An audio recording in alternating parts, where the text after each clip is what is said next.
ഈശംസിഹായിക്കും സ്തുതിയായിരിക്കട്ടെ.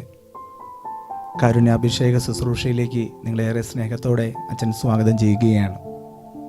ഒരു മാസത്തിന് മേലെയായി നമുക്ക് ഈ ശുശ്രൂഷയിൽ തടസ്സം നേരിട്ടിരിക്കുകയായിരുന്നു. അപ്പോൾ ഈ തടസ്സങ്ങളൊക്കെ മാറി നമ്മൾ ഈ ക്രിസ്മസിന് ഒരുങ്ങിക്കൊണ്ടിരിക്കുകയാണ്. ഈ ദിവസം അച്ഛന് നിങ്ങളോട് പറയുവാനുള്ള സന്ദേശം, എന്തുകൊണ്ടാണ് ഈശോ ബെത്ലഹേമിലെ കാലിത്തൊഴുത്തിൽ ജനിച്ചത്?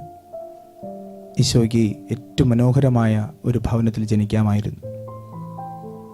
ഒരുപാട് മനുഷ്യർ വന്ന് അന്തി ഉറങ്ങുന്ന സത്രത്തിൽ ജനിക്കാമായിരുന്നു.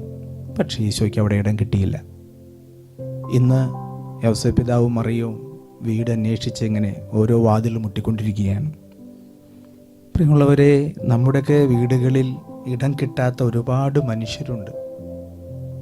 കുറച്ച് മാസങ്ങൾക്ക് മുൻപ് എനിക്ക് വളരെ അടുത്ത് പരിചയമുള്ളൊരു സഹോദരി അവരുടെ ഒരു ബന്ധുവിനെ എൻ്റെ അടുത്ത് കൊണ്ടുവന്നു പ്രാർത്ഥിക്കുവാനായി. ഏറെ വർഷങ്ങളായി വിദേശ രാജ്യത്ത് ജോലി ചെയ്യുന്ന സഹോദരി പറയുകയാണ്, ഞാൻ എൻ്റെ ഭർത്താവുമായി ഏറെ മാസങ്ങളായി സംസാരിച്ചിട്ട്, ഞങ്ങൾ തമ്മിലങ്ങനെ സംസാരിക്കാറില്ല. 2 സമയത്താണ് ജോലി, ഞങ്ങൾ തമ്മിലങ്ങനെ ഒരു സ്നേഹമില്ല. പ്രിയമുള്ളവരെ, ഇത് ഒരുപാട് കുടുംബങ്ങളിലുള്ളതാണ്. ഹൃദയത്തിൽ ഇടം കിട്ടാത്ത ഒരുപാട് മനുഷ്യരുണ്ട്. ഒരുമിച്ച് ജീവിക്കുന്ന ഭാര്യ ഭർത്താക്കന്മാർ, പക്ഷെ ഒരിക്കലും ഭാര്യയ്ക്ക് ഭർത്താവിൻ്റെ ഹൃദയത്തിൽ ഇടമില്ല. അല്ലെങ്കിൽ ഭർത്താവിന് തൻ്റെ ഹൃദയത്തിൽ, ഭാര്യയുടെ ഹൃദയത്തിൽ ഇടം കിട്ടാതെ ആ വീട്ടിൽ വർഷങ്ങളായി ജീവിക്കുന്നവരുണ്ട്. ചിലപ്പോൾ മാതാപിതാക്കൾക്ക് ഒരു നിമിഷം പോലും മക്കളുടെ ഹൃദയത്തിൽ ഇടമില്ലാത്ത ഒരുപാട് മാതാപിതാക്കളുണ്ട്. ചിലപ്പോൾ മക്കൾക്ക് ഇടം കൊടുക്കാത്ത മാതാപിതാക്കളുണ്ട്. സഹോദരങ്ങൾക്കിടമില്ലാത്ത സഹോദരങ്ങളുണ്ട്. ഒരു വീട്ടിൽ താമസിക്കുന്നു, അല്ലെങ്കിൽ ഒരു സ്ഥലത്ത് ജോലി ചെയ്യുന്നു, ഒരു സ്ഥലത്ത് പഠിക്കുന്നു, ഒരുമിച്ച് യാത്ര ചെയ്യുന്നു, പക്ഷേ അന്യരായി ജീവിക്കുന്നു. എന്തുകൊണ്ടാണ് പ്രിയമുള്ളവരെ ഈശോ ഈ കാലിത്തൊഴുത്തിൽ പിറക്കാൻ കാരണം? ഒരാളും ഇടം കൊടുത്തില്ല എന്നുള്ളതാണ്. ഇന്നും ഒരുപാട് കുടുംബങ്ങളിലും ഒരുപാട് സ്ഥലത്തും ഈശോയ്ക്ക് ഇടം കൊടുക്കാതെ ഹൃദയം അടച്ചിട്ട മനുഷ്യരുണ്ട്. ഇന്ന് ഈ ക്രിസ്മസ് ആഘോഷിക്കുന്ന ഒരുപാട് വീടുകളിൽ പുൽക്കൂട് പണിത് അതിൽ ഉണ്ണിയേശുവിന് വെച്ചെങ്കിലും ഉള്ളിൽ ഒരു ഈശോ പിറക്കാത്ത ഒരുപാട് വീടുകൾ നമ്മുടെ ഇടയിലുണ്ട്. ചിലപ്പോൾ എൻ്റെയും നിങ്ങളുടെയും ഉള്ളിൽ നമ്മൾ ആരെങ്കിലും മാറ്റി നിർത്തിയിട്ടുണ്ടെങ്കിൽ, നമ്മൾ ആരെങ്കിലും ഒഴിവാക്കിയിട്ടുണ്ടെങ്കിൽ തീർച്ചയായും അവിടെ ഒരു ഈശോ ഇല്ല. നമ്മൾ സ്നേഹപൂർവ്വം നമ്മുടെ വാതിലുകൾ ഉള്ളിൽ നിന്നും തുറന്നു കൊടുക്കണം. വെളിപാടിൻ്റെ പുസ്തകത്തിൽ പറയുന്നില്ല, ഇതാ ഹൃദയത്തിൻ്റെ വാതിലിൽ ഞാൻ വന്ന് മുട്ടി വിളിക്കുന്നു, ആരെങ്കിലും വാതിൽ തുറന്നു തന്നാൽ ഞാൻ അകത്ത് പ്രവേശിക്കും. ഈ ക്രിസ്മസ് പ്രിയമുള്ളവരെ ഈശോ വന്ന് മുട്ടുകയാണ്. അത് നിൻ്റെ ഭർത്താവിൻ്റെ രൂപത്തിലായിരിക്കാം, നിൻ്റെ ഭാര്യയുടെ രൂപത്തിൽ വന്ന് മുട്ടുന്നുണ്ട് ഓരോ നിമിഷവും. നീ പക്ഷെ ഉള്ളിൽ കുറ്റിയിട്ടിരിക്കുക. ഈ 24-ാം തീയതി ഉള്ളിൽ അടച്ചിട്ട, ആരൊക്കെയാണോ താഴിട്ട് പൂട്ടിയിരിക്കുന്ന, കുറ്റിയിട്ടിരിക്കുന്ന അടഞ്ഞ വാതിലുകൾ തുറക്കാനുള്ളൊരു ദിവസമാണ് 24-ാം തീയതി.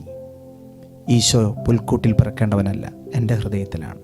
അതുകൊണ്ട് ഈ ദിവസം നമ്മുടെ ഹൃദയത്തിൽ ഈശോ പിറക്കാനായി നമ്മുടെ ഹൃദയത്തിൻ്റെ വാതിലുകൾ മലർക്കെ തുറക്കാം. ദൈവം എല്ലാവരും അനുഗ്രഹിക്കട്ടെ. നല്ലൊരു ക്രിസ്മസിനായി ഈ ദിവസം നമ്മെ ഒരുക്കട്ടെ. കർത്താവായ ഈശോയെ, ഒരുപാട് ജീവിതങ്ങൾ സങ്കടത്തിലൂടെ കടന്നു പോകുന്നുണ്ട്.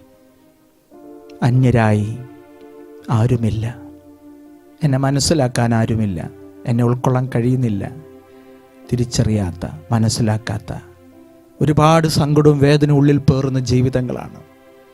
ഈശോയെ, അതിൻ്റെ ഉള്ളിലേക്ക് ചിലപ്പോൾ ജീവിത പങ്കാളി, മാതാപിതാക്കൾ, മക്കൾ പ്രവേശനമില്ലാതെ അടച്ചിട്ട വാതിലുകൾ മലർക്കെ തുറക്കാൻ ഈശോയെ സഹായിക്കണമേ. ഈ ക്രിസ്മസിനായിട്ട് ഒരുങ്ങുമ്പോൾ ഞങ്ങളുടെ ഹൃദയങ്ങളിൽ അങ്ങ് പിറക്കാൻ ഇതാ ഞങ്ങളുടെ ഹൃദയങ്ങളെ മലർക്കെ തുറന്നു തരുന്നു. ഈശോയെ അനുഗ്രഹിക്കണമേ. കരളിലെ ചോരയാൽ പാരിൻ്റെ പാപങ്ങൾ കഴുകി തുടച്ചവനേ, കരളിലെ ചോരയാൽ പാരിൻ്റെ പാപങ്ങൾ കഴുകി തുടച്ചവനേ,